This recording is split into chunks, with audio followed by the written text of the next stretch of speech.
Bismillahirrahmanirrahim. Assalamualaikum warahmatullahi wabarakatuh.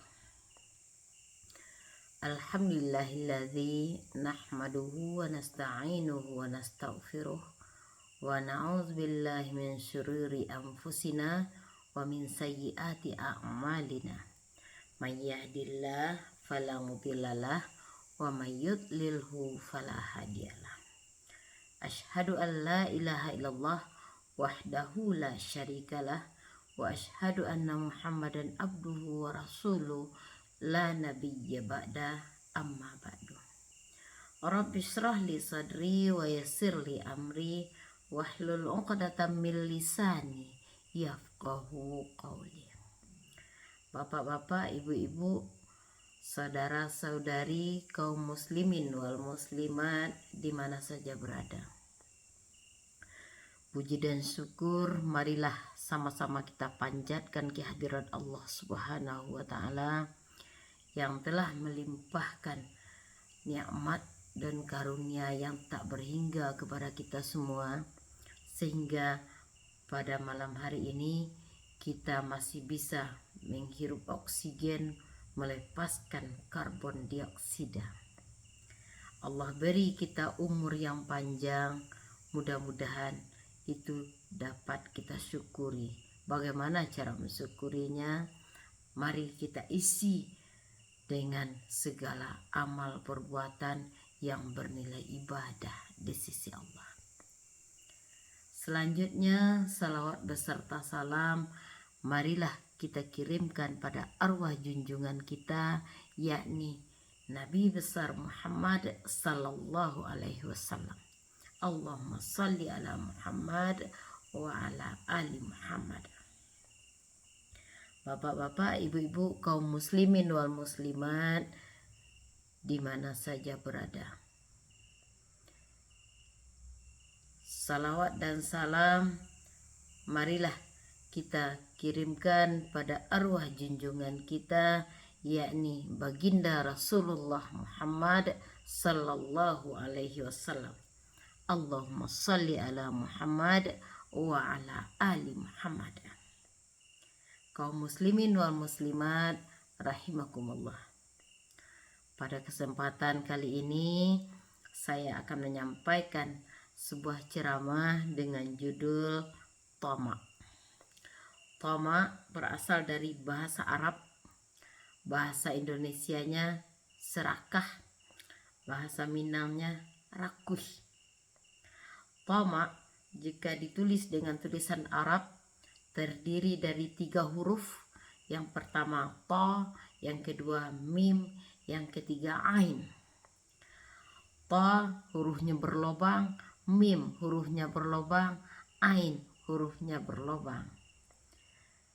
Dapat ditafsirkan orang yang tamak itu setiap ada rezeki, setiap ada karunia Allah, pantang baginya untuk berbagi, selalu ada baginya lubang untuk ditimbuni.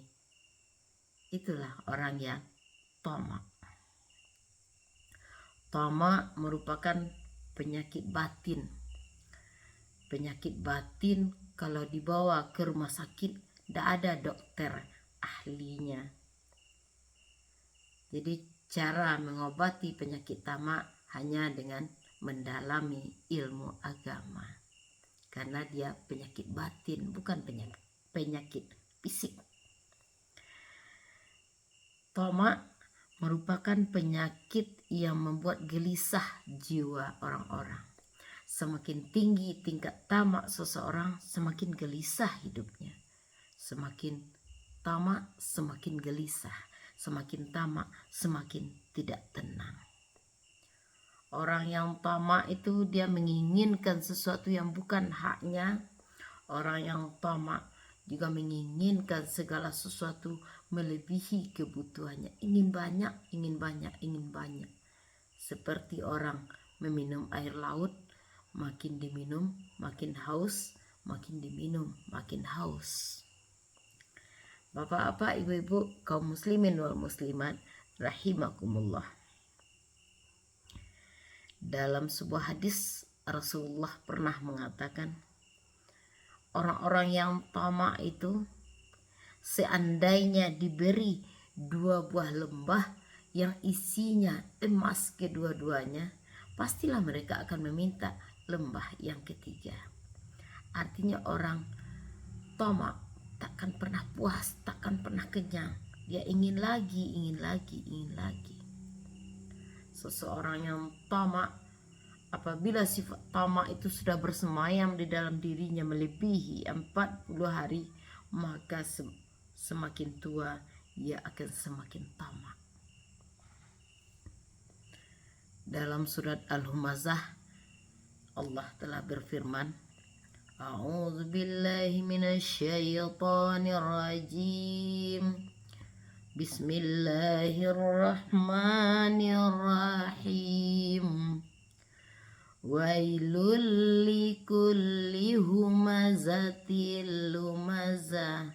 Celakalah orang-orang pengumpat lagi pencela. Alladzi jama'a malan wa 'addadah. Orang-orang yang mengumpulkan harta mereka lalu menghitung-hitungnya.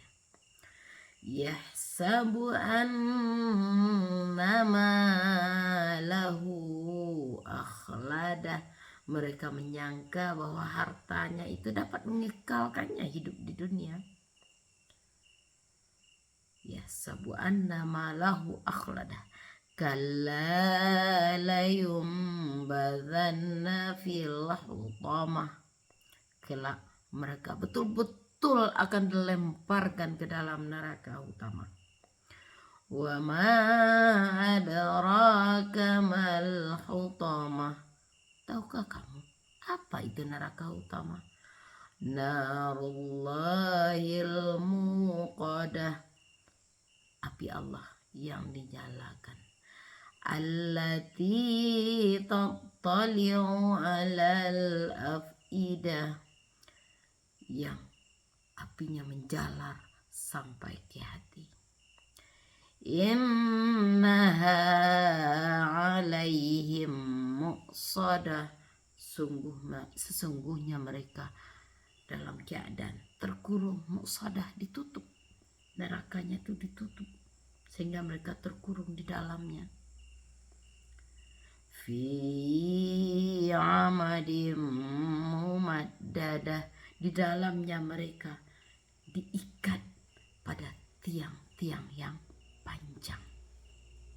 Itulah keadaan orang-orang yang tamak nanti di dalam neraka utama. Na'udzubillahi min zalik, tsumma na'udzubillah. Bapak Ibu sidang jamaah yang berbahagia, orang yang tamak bukanlah hamba Allah. Orang yang tamak hamba syaitan. Kalau sudah ada tamak dalam diri seseorang, berarti dia sudah menjadi hamba setan. Dia sudah masuk jebakan setan. Kalau sudah masuk jebakan setan, maka segala tindak tanduknya, segala perkataannya, perbuatannya dalam kendali setan. Jadi dalam keseharian kita bisa melihat mana orang yang tamak, mana orang yang tidak tamak. Lihat saja perilakunya. Apakah dalam kendali setan, apakah tidak? Apakah banyak buruknya atau banyak baiknya? Kalau selalu banyak buruknya, itu tandanya dia dalam kendali setan. Bisa saja dia sudah terkena penyakit batin yang namanya tamak. Bapak Ibu sidang jamaah rahimakumullah. Orang yang tamak itu tak ubahnya bagaikan elang yang makan mangsanya. Bagaimana elang makan mangsanya? Seekor elang cukup kuat untuk menggenggam mangsanya, kemudian dibawa terbang tinggi. Kita bisa lihat di video YouTube, ada seekor elang yang mencengkram kambing, dia bawa terbang tinggi. Untuk apa dia bawa terbang seekor kambing? Kambing yang jelas-jelas lebih besar dari badannya, dia sanggup membawa terbang tinggi. Kemana dia bawa? Dia bawa ke tempat yang sepi, ke tempat yang lengang. Untuk apa? Supaya dia bisa makan sendiri. Kambing itu kan besar badannya, jauh melebihi elang. Tapi elang, dasar si elang tamak. Dia bawa terbang jauh. Kalau sudah sampai di tempat yang sepi, di tempat yang lengang, baru dia letakkan kambing, baru dia kupas, dia makan habis-habis.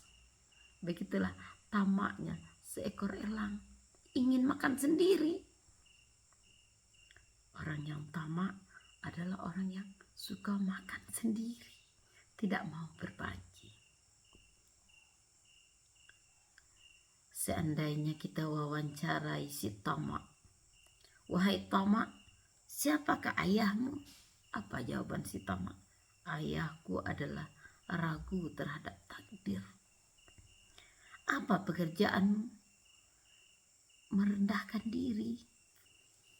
Jadi asal tamak itu adalah ragu terhadap takdir. Dia tidak yakin bahwa rezekinya diatur oleh Allah. Pekerjaan orang tamak apa? Merendahkan diri. Apa tujuannya? Sekedar memuaskan nafsu. Itu saja. Orang tamak ini akalnya kurang berfungsi. Nafsunya yang memimpin dalam hidup ini. Ada sebuah cerita. 2 orang anak yang memakan roti tawar. Seorang anak rotinya pakai keju, yang seorang anak lagi rotinya tidak pakai keju. Anak yang rotinya tidak pakai keju menginginkan keju yang dimiliki oleh temannya, sehingga dia minta, teman, bagi dong kejunya. Apa jawaban temannya? Kamu mau keju? Mau, tapi syaratnya satu. Apa? Maukah terlebih dahulu engkau menjadi anjingku? Kata anak yang tadi, karena dia sangat menginginkan keju, karena sangat bernafsu kepada keju, akhirnya dia mau menjadi anjing bagi temannya. Bagaimana caranya? Lehernya diikat dengan rantai, kemudian temannya memegang talinya. Dia disuruh berjalan layaknya seperti anjing, berkeliling lapangan. Setelah puas temannya memperlakukannya seperti anjing, barulah dia berhenti. Nih, dah. Akhirnya diberikanlah keju oleh temannya. Seperti itulah orang yang tamak, mau merendahkan diri asalkan nafsunya terpenuhi. Kalau ada orang yang seperti itu, berarti dia orang yang tamak, mau merendah-rendahkan diri untuk mendapatkan sesuatu yang sebetulnya tidak berharga, hanya untuk kepuasan nafsu. Ya, orang tamak, orang yang mau merendahkan dirinya sendiri.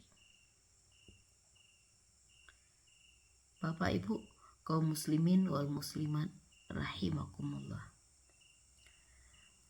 Dalam suatu kisah diceritakan ada 2 orang laki-laki miskin yang kehujanan, hari hujan lebat. Kemudian mereka sepakat berteduh ke rumah orang kaya. Ketika sudah mendekati pintu masuk rumah orang kaya, mereka berdiskusi berdua. Seandainya nanti kita diizinkan masuk oleh orang yang punya rumah, apakah yang akan engkau minta? Kata temannya. Kata temannya, saya ingin diberi baju yang kering, pakaian yang kering. Kemudian saya ingin dikasih makanan yang lezat. Kemudian saya ingin menempati kamar yang hangat. Kalau kamu? Kalau saya tidak menginginkan apa-apa kecuali cukup satu setel pakaian yang kering saja. Apa kata temannya? Kamu tidak ingin makan? Tidak, saya tidak ingin makan. Kenapa? Dikasih saja baju satu setel, saya sudah syukur, alhamdulillah. Saya tidak mau banyak-banyak pinta. Kamu tidak ingin tidur, mencoba tidur di kamar yang mewah ini? Tidak, saya tidak berani. Saya cukup dikasih satu setel pakaian yang kering saja. Sangat berbeda orang yang tamak dengan orang yang sederhana. Yang satu tamak, yang satu sederhana. Diketuklah pintu rumah orang kaya. Tek, tek, tek, tek. Assalamualaikum. Panggilan yang kedua, datanglah orang yang punya rumah. Dilihatnya dua tamunya sedang basah kuyup. Kemudian apa katanya kepada tamunya? Tunggulah sebentar di sini, saya ambilkan kalian pakaian. Diambillah dua setel pakaian, kemudian diberikan kepada tamunya tadi, sehingga mereka bisa berganti pakaian dari pakaian basah menjadi pakaian kering. Setelah pakaian mereka diganti, kemudian dipersilakan masuk. Orang yang sederhana dipersilakan masuk, kemudian dia tutup pintu, dia berdiri saja di sudut. Orang yang tamak, dia melihat keadaan sekeliling, kemudian dia berjalan ke lantai 2. Di lantai 2 dia mendapati banyak makanan di atas meja makan. Maklumlah, rumah orang kaya. Kemudian dia intip lagi kamar tidur di lantai 2. Wah, kamar tidur yang enak dan nyaman. Kasurnya sangat empuk. Dia masuk.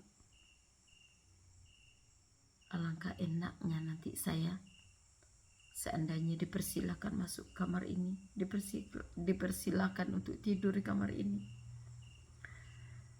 Kemudian dia mendekati meja makan, dia ambil saja makanan, kemudian dia masukkan ke mulutnya. Orang yang punya rumah keheranan, ini tamu 2 orang, kok sikapnya terlalu jauh berbeda. Yang satu duduk saja di sudut rumah di belakang pintu masuk. Yang satu lagi sudah berjalan ke lantai 2, sudah mengintip kamar, sudah mengambil makanan. Orang punya rumah murka kepada orang yang tamak tadi. Ngapain kamu ke atas? Ayo turun. Kamu betul-betul orang yang tak punya adab. Sudah dikasih pakaian yang kering, kamu berani-berani naik ke lantai 2. Kamu intai kamar saya. Kamu ambil makanan di atas meja makan saya. Sungguh-sungguh engkau tidak berakhlak. Sini.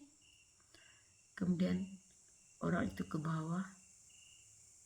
Wahai tamuku yang 2 orang. Ini setelah saya pikir-pikir.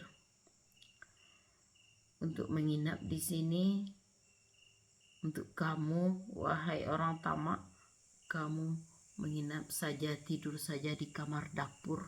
Itu kamar pembantu. Kebetulan pembantu saya sedang pulang kampung, jadi kamu tidur di kamar pembantu. Kamar pembantu itu sempit, lampunya juga redup. Dan kamu, wahai tamu yang tahu adab, tamu yang berakhlak, mari kita naik ke lantai 2.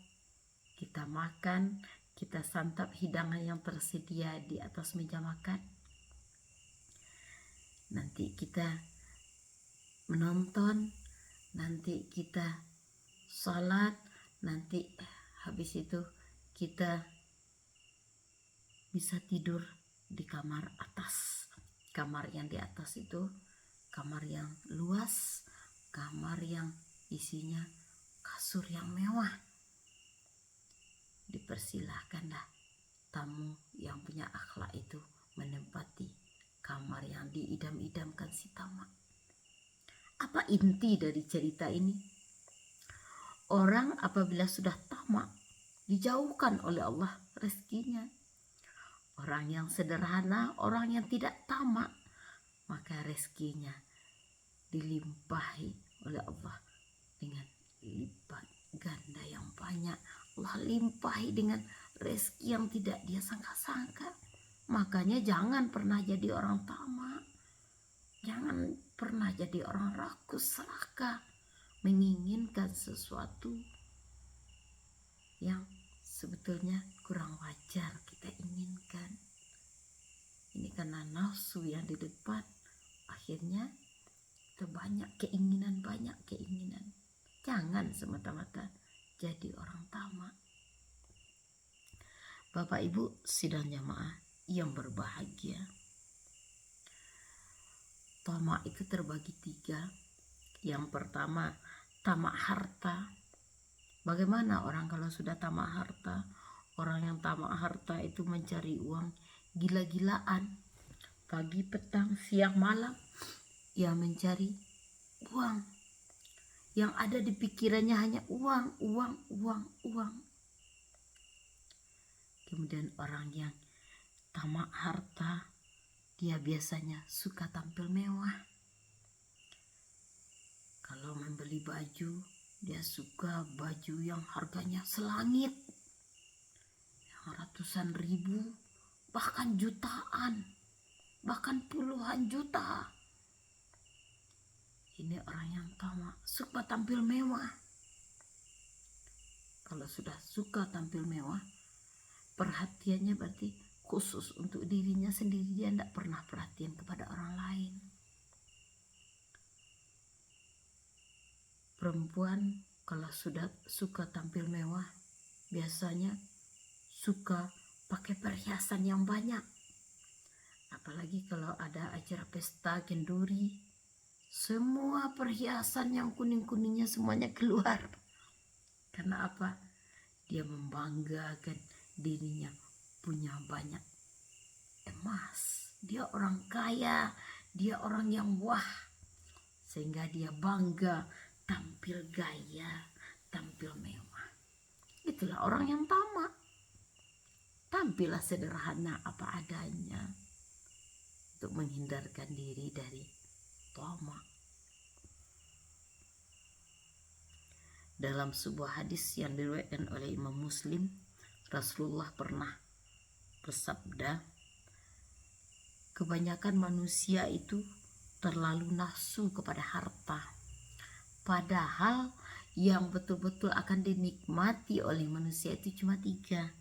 Yang pertama, makanan yang masuk ke mulutnya. Yang kedua, pakaian yang ia pakai. Yang ketiga, apa yang dia sedekahkan atau apa yang dia zakatkan. Itulah yang betul-betul akan kita miliki. 3 yang akan kita miliki, yang 2 jangan dibanyak-banyakkan.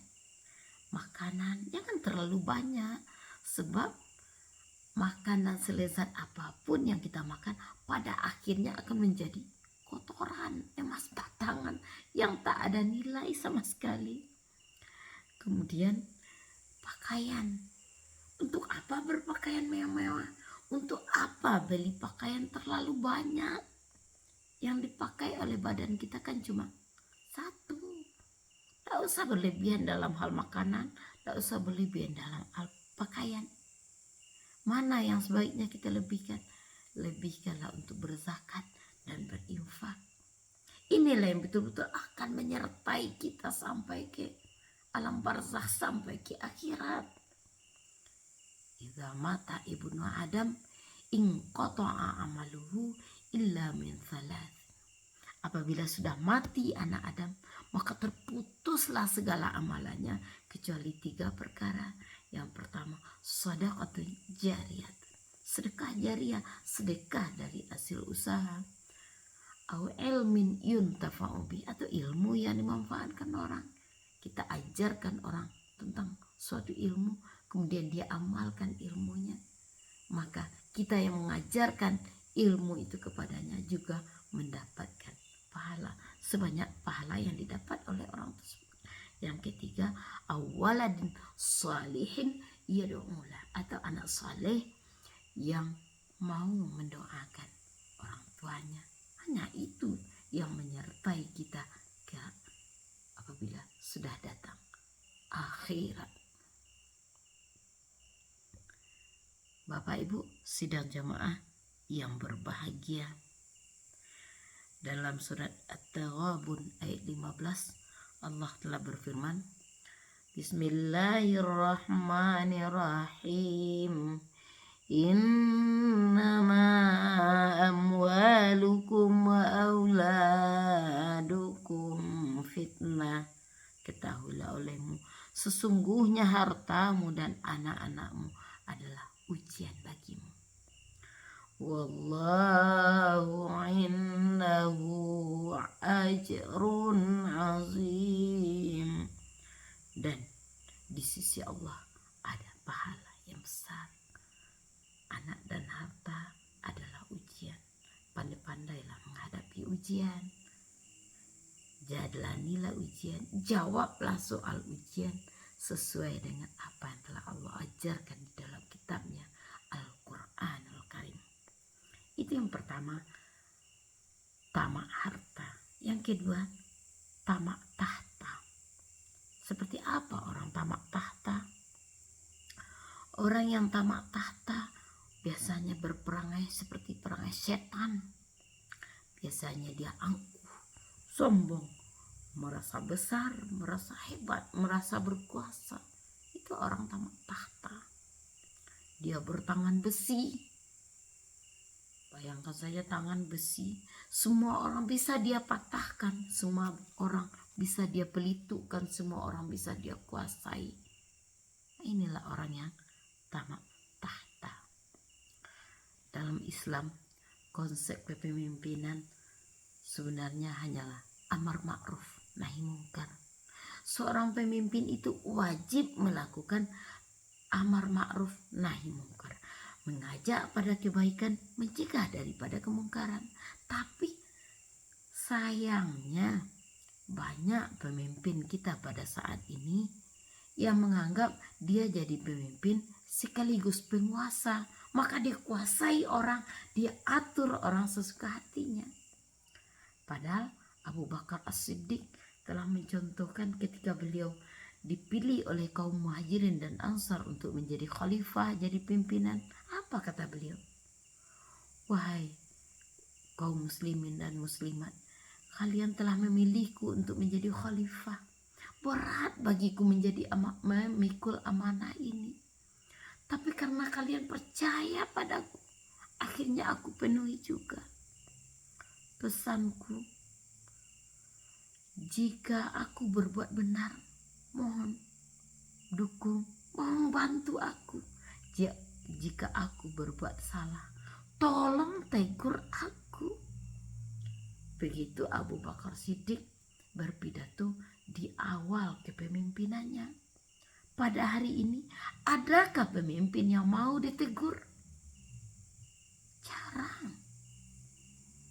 Kalau ada yang menegur pemimpin, maka dikatakan dia terlalu berani, terlalu lancang, lalu dihukum, dipenjara.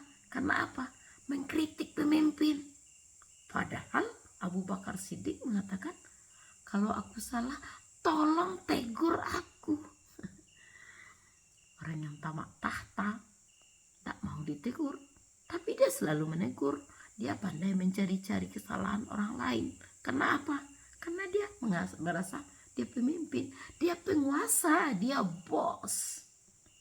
Jadi maka dia suka mencari kesalahan orang lain. Ini adalah pemimpin yang bejat.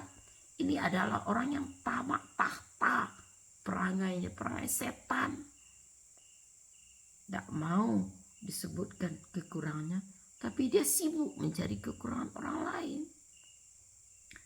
Inilah tipe manusia yang tamak tahta. Yang ketiga, tamak wanita.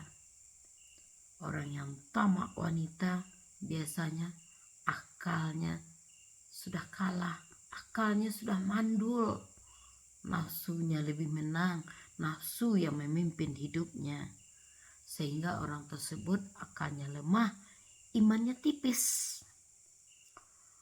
Orang yang tamak wanita dakwahnya bagaikan orang yang sakit jiwa. Dia lebih suka makan tanah ketimbang makan nasi. Dia lebih suka yang haram ketimbang yang halal. Lebih enak baginya yang haram ketimbang yang halal. Ini karena dia sakit jiwa, tamak wanita. Orang-orang yang tamak wanita tak ubahnya bagaikan binatang. Binatang itu tak kenal dengan hukum agama. Dia berbuat suka-suka, bergaul suka-suka. Orang yang tamak wanita seperti itulah, bagaikan binatang yang tak kenal hukum agama. Bapak Ibu sidang jamaah yang berbahagia, cara menghindari sifat tamak. Yang pertama, hiduplah sederhana. Jangan berlebih-lebihan, jangan terlalu banyak gaya, jangan suka tampil yang hype, jangan suka tampil mentereng, jangan suka tampil yang mewah. Hiduplah sederhana, sederhana dalam berpakaian, sederhana pula dalam hal makan. Jangan seperti semut yang mati di tengah madu, semut yang mati di tengah manisan. Pernah seseorang membawa madu, kemudian madu tercecer 1 tetes. Semut-semut berebutan mengambil manisannya untuk dimakan. Awalnya dia makan yang pinggir-pinggir saja. Setelah kenyang perutnya dia pergi. Di tengah jalan sudah kosong pula perutnya, dia kembali lagi ke tempat madu tersebut. Dia ambil lagi di pinggirnya, di tepi-tepinya. Dan sudah kenyang kembali lagi. Kemudian baru di pertengahan jalan dia kembali lagi dengan teman-temannya. Apa kata teman-teman semut? "Oi, lebih baik kita masuk ke tengah madu biar kita puas, biar kita kenyang sekenyang-kenyangnya." Semut yang lain juga berteriak seperti itu. Ayo, ayo, kita masuk ke tengah madu. Akhirnya semut-semut itu pergilah ke tengah madu. Kemudian dia guling-gulingkan badannya di tengah madu. Apa yang terjadi pada akhirnya? Akhirnya semut itu tak lagi bisa bergerak karena madu itu membuatnya lengket. Tak bisa lagi bergerak, tak bisa lagi keluar. Pada akhirnya mati. Seperti itulah orang yang tamak, yang tak mencukupkan sesuatu sesuai kebutuhannya saja. Dia ingin lebih. Akhirnya dia mati dengan ketamakannya. Jadi hiduplah sederhana, jangan seperti semut yang mati di tengah manisan. Yang kedua, jadilah orang sukses. Banyak yang mengatakan orang sukses adalah orang yang berpangkat tinggi. Banyak yang mengatakan sukses itu adalah orang yang punya rumah mewah, punya kendaraan yang bagus. Banyak yang mengatakan sukses itu adalah orang kaya yang banyak harta bendanya, banyak emasnya. Bukan itu orang sukses.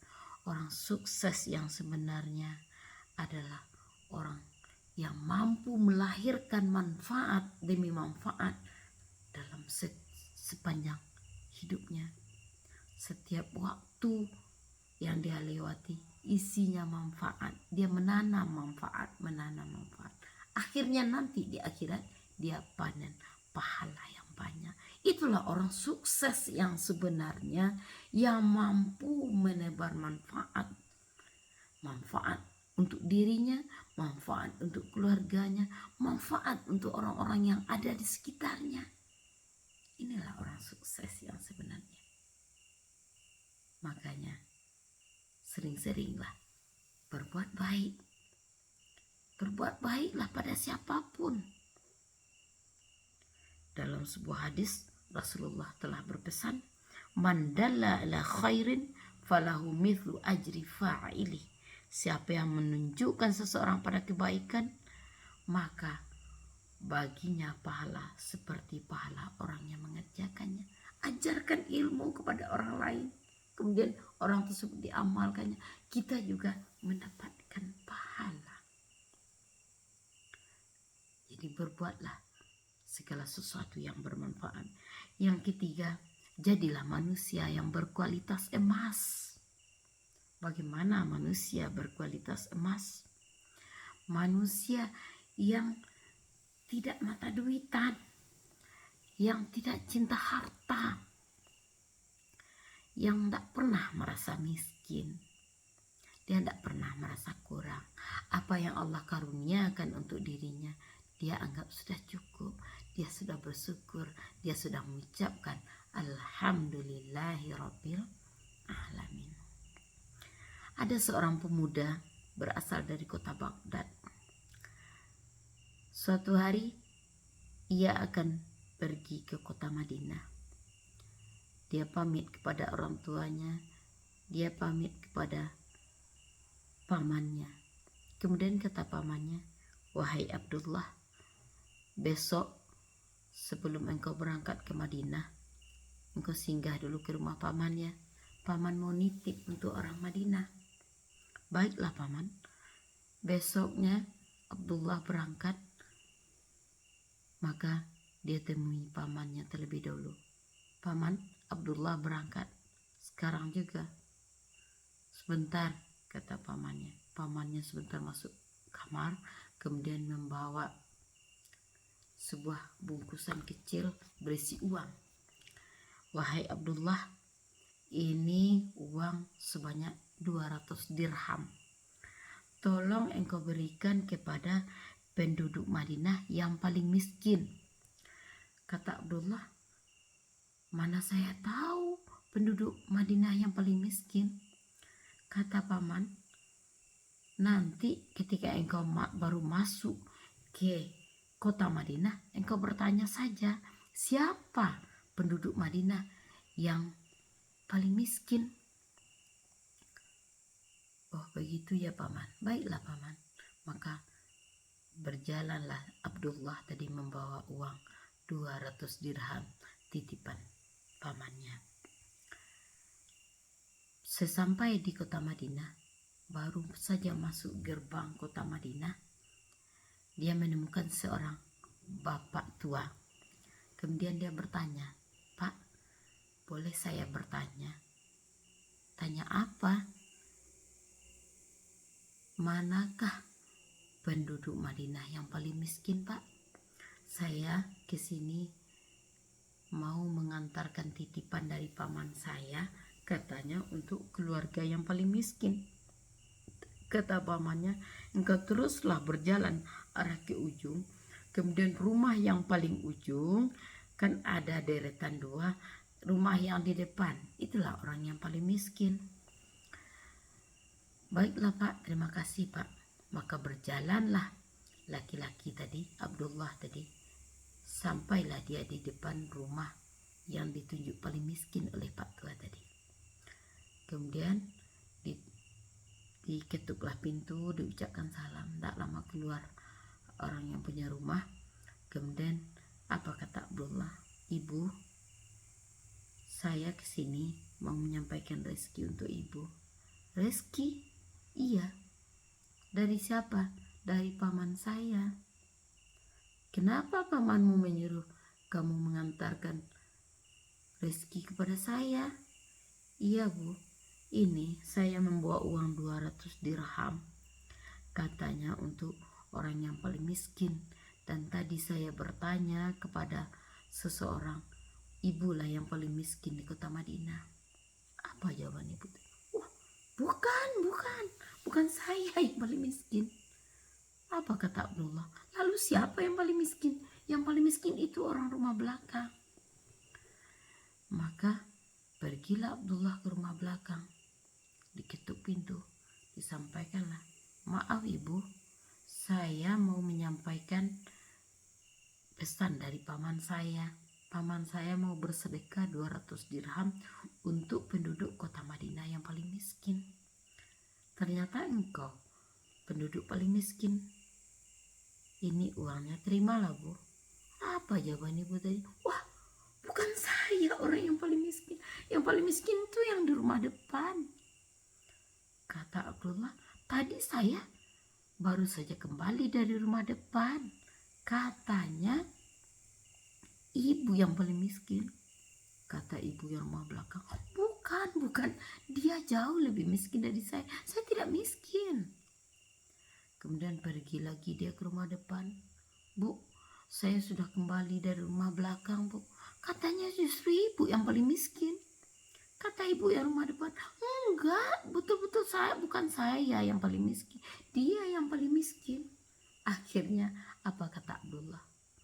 Maaf ya Bu, daripada saya capek depan belakang, saya bagi 2 saja uang ini. 100 untuk ibu, mohon diterima. Yang 100 lagi saya kasih sama tetangga ibu yang di belakang. Akhirnya barulah si ibu tadi mau menerima. Seperti itulah manusia yang berkualitas emas. Dia miskin tapi tak pernah mengaku miskin. Tak ada baginya jiwa pengemis.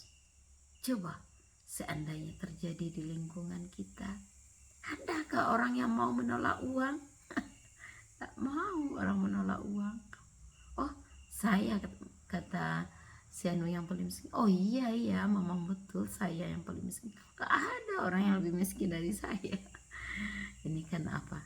Dia tamak. Orang yang sederhana, jiwanya berkualitas emas. Dia tidak pernah mengaku miskin. Malu dia rasanya menerima sedekah, menerima belas kasihan orang, dia malu. Kalau masih ada yang lain, silahkan berikan kepada yang lain. Inilah manusia berkualitas emas. Supaya terhindar dari sifat tamak, jadilah manusia berkualitas emas. Jangan jadi pengemis, bermental pengemis. Yang keempat, bersabarlah dengan pahit dunia. Ini cara menjauhi sifat tamak. Jangan suka bersenang-senang. Dunia ini hanya ada 2 pilihan. Manis berbungkus pahit, pahit berbungkus manis. Manis berbungkus pahit. Manis di luar dulu, pahit di dalam. Bermanis-manis di dunia, pahit nanti di akhirat. Tapi kalau pahit berbungkus manis, pahit yang di luar dulu, manisnya nanti saja di akhirat. Mana yang lebih bagus?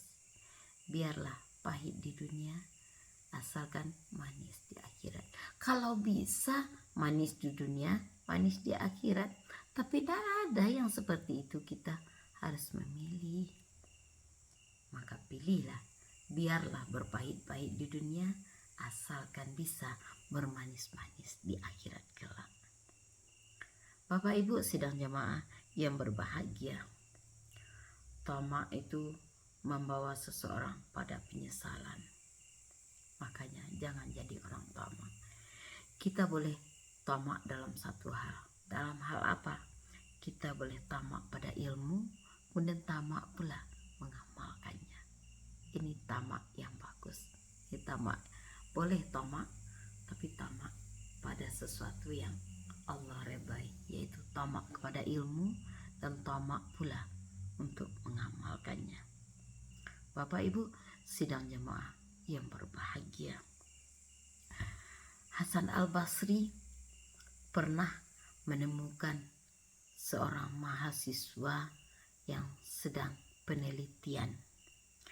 Kebetulan dia penelitian di dekat pekuburan yang dibongkar. Kuburan ini dibongkar karena akan dijadikan jalan raya, jadi dialihkan kuburan ini. Jadi nampaklah oleh Hasan Al-Basri, pemuda tadi memegang tongkat kayu, kemudian dia tusukkan ke telinga tengkorak.